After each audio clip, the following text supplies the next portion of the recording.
Hello, ladies and gentlemen, and welcome back to my channel for Lost Moss, where everything philosophical is discussed. I am back, guys. I am back, and thank you very much for the support that I've been getting. And I will continue to drop some content for y'all. I will not stop, even though I may stop for some periods of time, because I do get caught up in the story of my life sometimes. But I will always come back to give you relevant and informative content. So today I want to talk about something that I've been contemplating these couple of days, and it's titled, this video is actually titled Desirelessness. So I've learned so much that anything and everything that I could possibly desire is actually a breeding ground for suffering. That the very act of desire is the process of the ego. Because the ego itself cannot be present. The ego itself cannot live in the moment. It has to fragment time. It has to go back into the past. It has to go forward into the future. It cannot live, it cannot exist in this present moment, right here, right now. So it has to fragment your consciousness into going back and forth into the past and into the future.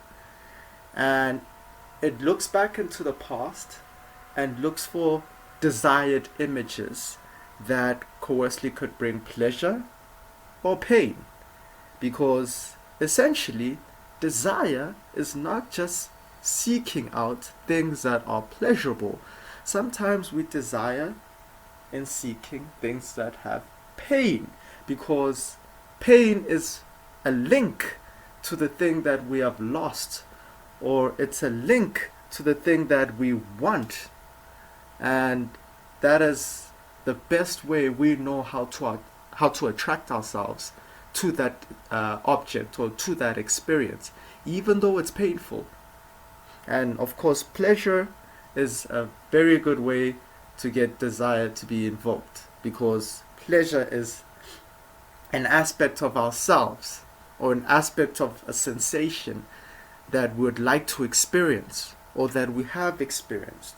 And then desire, that urge of wanting something, comes into fruition into that experience. So whenever we look into the past, we're not only looking back at things that we liked, we're also looking at things that we didn't like, because we're desiring pleasure and pain.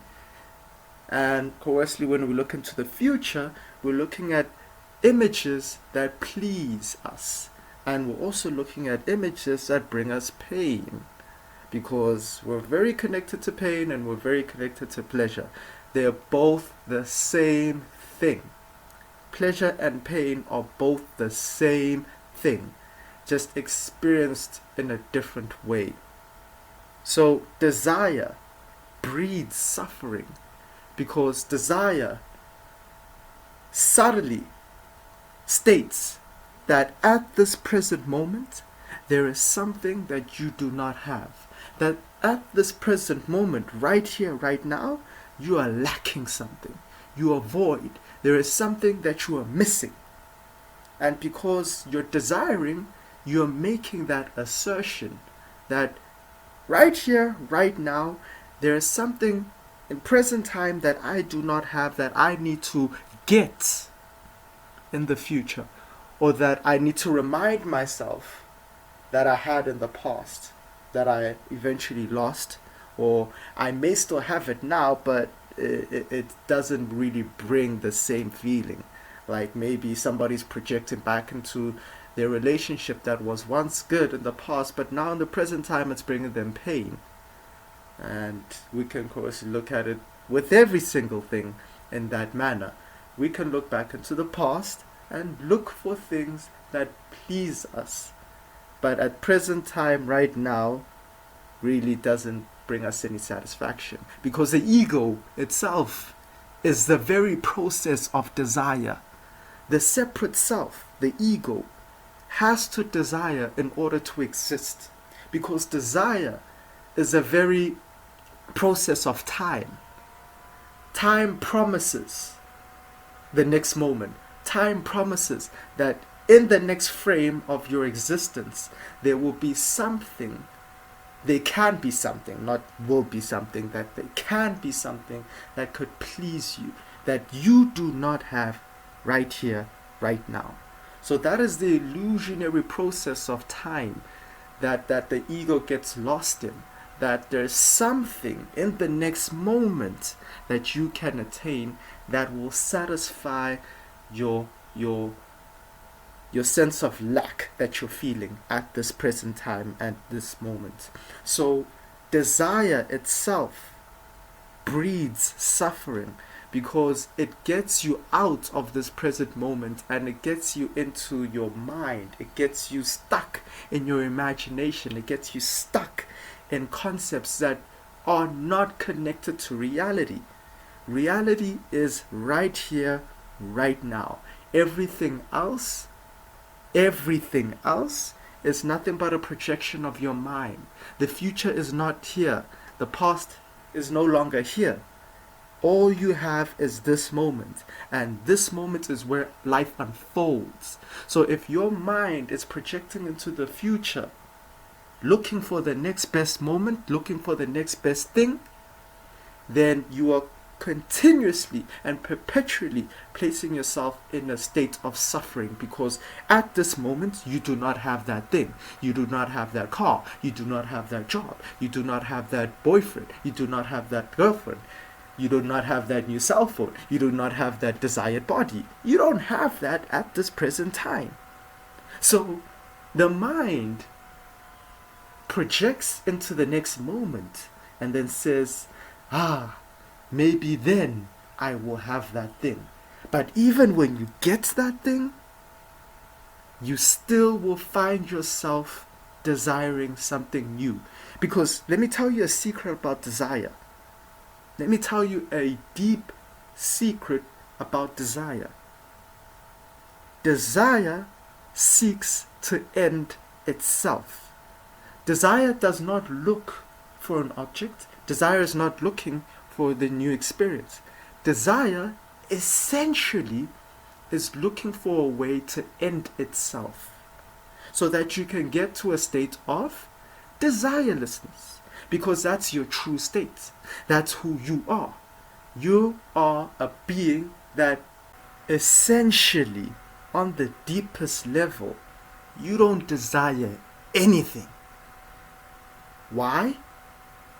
Because you're open to everything. Desire narrows itself down into an object. It narrows itself down into an experience.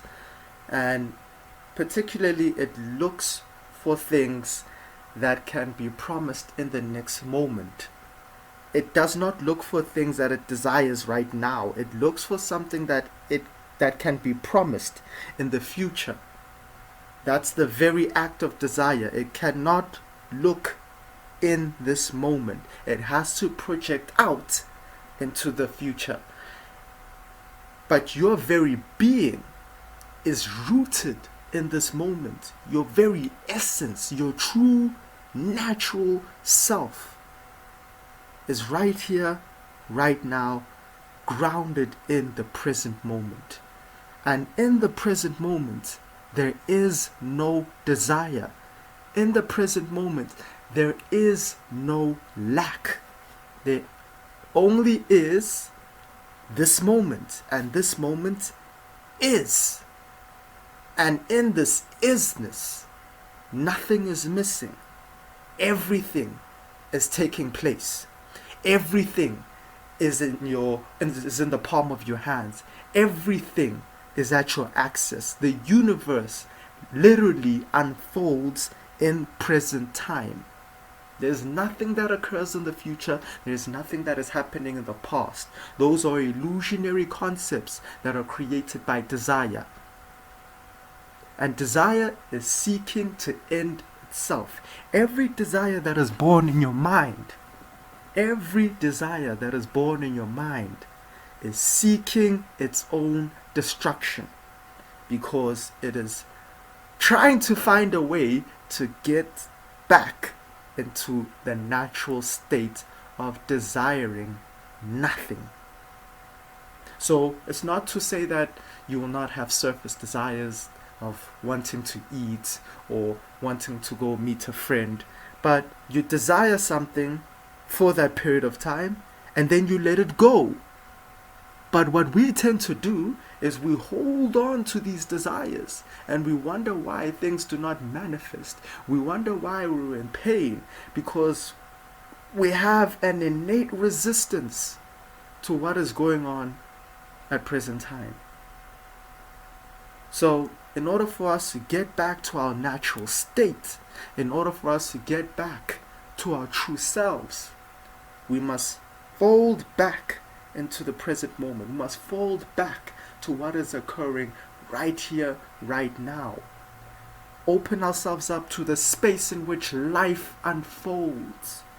And then when we're in that state, when we're in the present moment, we find ourselves desiring nothing.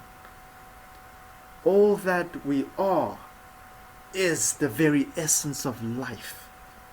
All that we are is pure acceptance for what is. Not needing to project into the future, not needing to go back into the past.